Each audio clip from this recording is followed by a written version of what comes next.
অবশ্যই আমি তো সবার আগে বলবো যে ওই জিল্লো জঙ্গলি দেখো 100 বার।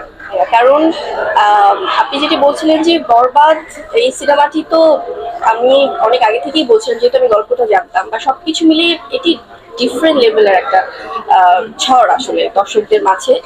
আর সাকিবিয়ান্স যারা আছেন, যারা আমাদের প্রিয় নায়ক শাকিব খানের যারা ভক্তকুল, এত বড় একটা ফ্যান বেস, তারা কিন্তু শুরু থেকেই ভীষণ পজিটিভ। তারা জঙ্গলিকে যেভাবে আপন করে নিয়েছে, এবং এটাই তো আসলে হওয়া উচিত। সব নায়ক নায়িকাদের ফ্যানরা সবার সিনেমা দেখুক, এটাই আমরা চাই।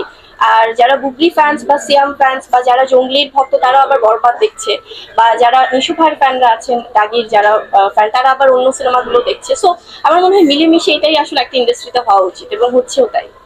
অবশ্যই আমি তো সবার আগে বলবো যে ওই জিল্লো জঙ্গলি দেখো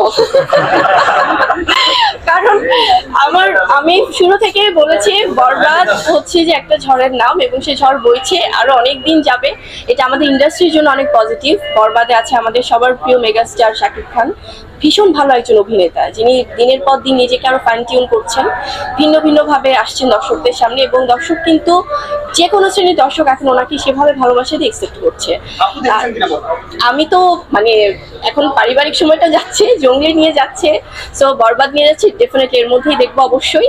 আর বরবাদের গল্পটা আমি তো জানি যে খুবই ভালো হয়েছে, এবং এটা যেহেতু বিগ বাজেটের সিনেমা, এবং এটা আমাদের সাপোর্ট করা সবার উচিত, দর্শকদের হোক, আমাদের ইন্ডাস্ট্রির হোক। আর ডিফারেন্ট আমাদের জঙ্গলি যেমন একটা অন্য ঘরানার সিনেমা, একটি ডিফারেন্ট গল্পের, এবং বরবাদও অন্যরকম। সো আমার মনে হয় যে সবকিছু মিলেমিশে একাকার, এটা আমাদের বাংলা চলচ্চিত্রের জন্য খুব ভালো যে সিনেমাগুলো দর্শক ভালোবাসছে।